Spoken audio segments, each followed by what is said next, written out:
Advanced courses తో పాటు first year నుండే campus recruitment training leading companies లో 13,000 plus placements with 13.5 lakhs highest package. Welcome to Suman TV.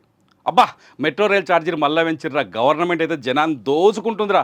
ఈ అమ్మ మామూలు ఛార్జీలా మళ్ళా పెంచితే ఏంద్రా ఈ బాధ, ఏంది దారుణంగా ఉంది పరిస్థితి అనుకునే వాళ్ళు మీలో ఎంతమంది ఉన్నారు?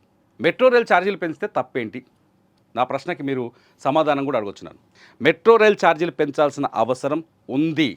ఎందుకంటే ఒక్కసారి మెట్రోలో ప్రయాణం చేసిన వాళ్ళు, రెగ్యులర్గా ప్రయాణం చేసిన వాళ్ళని అడగండి. ఛార్జీ చాలా తక్కువ, ప్రయాణంలో స్పీడ్ చాలా ఎక్కువ. ఉప్పల్లో ఎవరైనా మెట్రో రైలు ఎక్కితే రాయదుర్గంలో దిగడానికి కేవలం 60 రూపాయలు మాత్రమే ఛార్జ్ చేస్తున్నారు.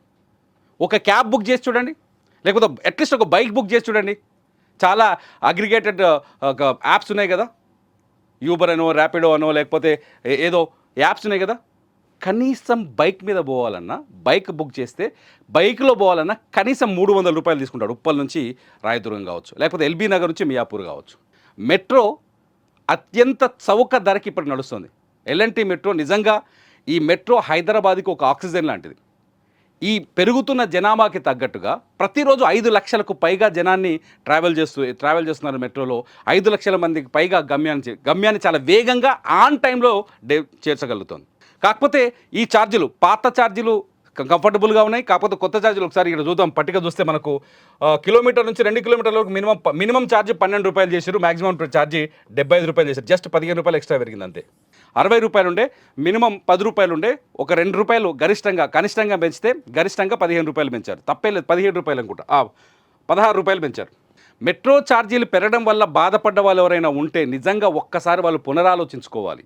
మెట్రో ఛార్జీలు పెంచాల్సిన అవసరం ఉంది. నిజానికి 2023 డిసెంబర్ ఎలక్షన్కు ముందే బీఆర్ఎస్ గవర్నమెంట్ ఉన్నప్పుడే మెట్రో ఛార్జీల పెంపుకు ఒక ప్రతిపాదన వచ్చింది.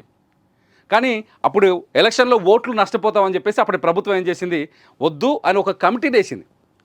మెట్రో ఛార్జీలని నియమించడం కోసం ఒక రిటైర్డ్ జడ్జితో కమిటీని వేసింది. ఆ కమిటీ పరిశోధన చేసిన తర్వాత ఛార్జీలు పెంచాలని ప్రతిపాదన చేసిన ప్రభుత్వానికి కాంగ్రెస్ ప్రభుత్వంలో ఇప్పుడు పెంచారు. కానీ ఇది కాంగ్రెస్ ప్రభుత్వ నిర్ణయం కాదు. ఛార్జీల భారం పెద్దగా ఏమీ లేదు. హైదరాబాద్లో మీరు పొద్దున్న లేచి రాత్రి పడుకున్న వరకు మీరు ఎంత ఖర్చు పెడుతున్నారో పేజీ మీద రాసుకోండి. ఆ ఖర్చులను లిస్ట్ వేస్తే మెట్రో మిమ్మల్ని తీసుకొచ్చేందుకు అయ్యే ఖర్చు ఏమాత్రం తక్కువ కాదు.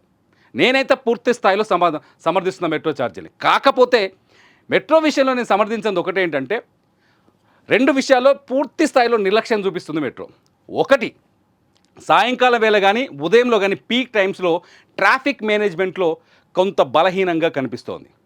ట్రాఫిక్ మేనేజ్మెంట్ నిజంగా సాయంత్రం జూబ్లీ హిల్సో, లేకపోతే ఇక్కడ రాయదుర్గో, లేకపోతే ఈ ఏరియాల నుంచి అమీర్పేట్కి వచ్చేందుకు అక్కడ ప్రయాణికులు తీవ్రమైన ఇబ్బందులు పడుతున్నారు. స్టేషన్కి వచ్చిన తర్వాత కనీసం 45 నిమిషాలు వెయిట్ చేసి ఒక 8 ట్రైన్స్ వెళ్ళిపోయిన తర్వాత కానీ ట్రైన్ ఎక్కలేని పరిస్థితి ఉంది. దీన్ని ఎలా సాల్వ్ చేయాలనేది మెట్రో ఆలోచించాల్సిన అవసరం ఉంది. ఛార్జీలు పెంచడం తప్పేం కాదు. రెండోది వచ్చేసి, ఆ మెట్రో ఇప్పుడు 3 బోగీలనే నడిపిస్తున్నారు, దాన్ని 6 బోగీలు చేస్తామనే హామీ మొదటి నుంచి ఉంది. నాగ్పూర్ నుంచి తీసుకొస్తాం, చెన్నై నుంచి తీసుకొస్తాం, లేకపోతే ముంబై నుంచి తీసుకొస్తామని మెట్రో మొదటి నుంచి చెప్పుకుంటూ వస్తుంది. ఈ హామీల్ని వదిలేసింది మెట్రో. ఇవి చాలా ముఖ్యమైన విషయాలు. ట్రాఫిక్ మేనేజ్మెంట్ ఎంత క్లియర్గా ఉంటే మెట్రోకి వచ్చే ప్రయాణికుల సంఖ్య కూడా పెరుగుతుంది. నిజానికి ఇప్పటికున్న లెక్కల ప్రకారం, మనకు అందుబాటులో ఉన్న డేటా ప్రకారం, మెట్రో చెప్తున్న డేటా ప్రకారం రోజుకి 1 కోటి రూపాయలు నష్టం వస్తున్నట్టుగా కొంత మెట్రో చెప్తోంది. ఈ 1 కోటి రూపాయల నష్టాన్ని పూడ్చుకోవడానికి ఇప్పుడు ఛార్జీలు పెంచుతున్నట్టుగా కాదు.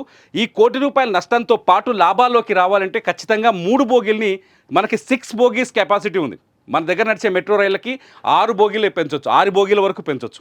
గతంలో మొదట ఎప్పుడైతే ప్రధానమంత్రి మోదీ మెట్రోని ప్రారంభించారో అప్పుడే చాలా స్పష్టంగా చెప్పారు. సో ఆ 6 బోగీస్ వరకు కెపాసిటీని పెంచితే ప్రయాణికుల సంఖ్య కూడా పెరుగుతుంది. First of all. రెండో విషయం ఏంటంటే, ప్రయాణికులు చాలా సులభంగా ప్రయాణిస్తారు, ఎటువంటి ఇబ్బంది లేకుండా ప్రయాణిస్తారు. ఇవాళ కూలీ నుంచి మొదలు పెడితే సాఫ్ట్వేర్ కంపెనీల సీఈఓల వరకు మెట్రోలో ప్రయాణిస్తున్నారు. ఒక మామూలు కూలీ నుంచి మొదలు పెడితే సాఫ్ట్వేర్ సీఈఓల వరకు మెట్రోలో ప్రయాణిస్తున్నారు. భవిష్యత్తులో ఈ మెట్రో ప్రయాణాన్ని ఆదరించే వాళ్ళ సంఖ్య పెరుగుతుంది. ఎందుకంటే వేగం, హైదరాబాద్ అభివృద్ధి చెందుతున్న నగరం. రోజుకు 4 లక్షల మంది జనాభా ఈ హైదరాబాద్కి వచ్చి బతకడం కోసం వచ్చి హైదరాబాద్లో చేరుతున్నారు వివిధ ప్రాంతాల నుంచి. ఆంధ్రప్రదేశ్ కావచ్చు, తెలంగాణ కావచ్చు, మహారాష్ట్ర కావచ్చు, కర్ణాటక నుంచి కావచ్చు. రోజుకు 4 లక్షల మంది మినిమం 4 lakhs మెంబర్స్ వస్తున్నారు హైదరాబాద్కి. విస్తరిస్తోంది నగరం. ఔటర్ రింగ్ రోడ్ కూడా దాటిపోయినాయి కాలనీలు. భవిష్యత్తులో రీజనల్ రింగ్ రోడ్ వరకు కూడా విస్తరించే అవకాశం ఉంది. మెట్రోని విస్తరిస్తోంది ప్రభుత్వం ఆల్రెడీ. ఇప్పుడు పాత ఏదైతే ఫలక్నుమా వరకు ప్రాజెక్ట్ ఉందో దాంతోపాటు కొంపల్లి వరకు ప్రాజెక్ట్ని పెంచే అవకాశం ఉంది. దానికి ఆమోదం తెలిపింది. హయత్నగర్ వరకు ఆమోదం తెలిపింది. ఆల్రెడీ శంషాబాద్ వరకు ఆమోదం తెలిపింది కొత్త ప్రాజెక్టుల నిర్మాణానికి. కాబట్టి మెట్రో ట్రాఫిక్ మేనేజ్మెంట్లో కూడా కొంచెం దృష్టి సారిస్తే బాగుంటుందని నా ఉద్దేశం.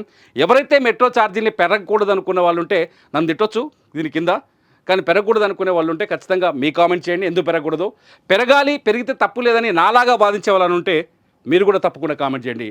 నా వాదనని బలపరిచే వారికి నేను ఖచ్చితంగా థ్యాంక్స్ చెప్తా. చూస్తూనే ఉండండి సుమన్ టీవీ.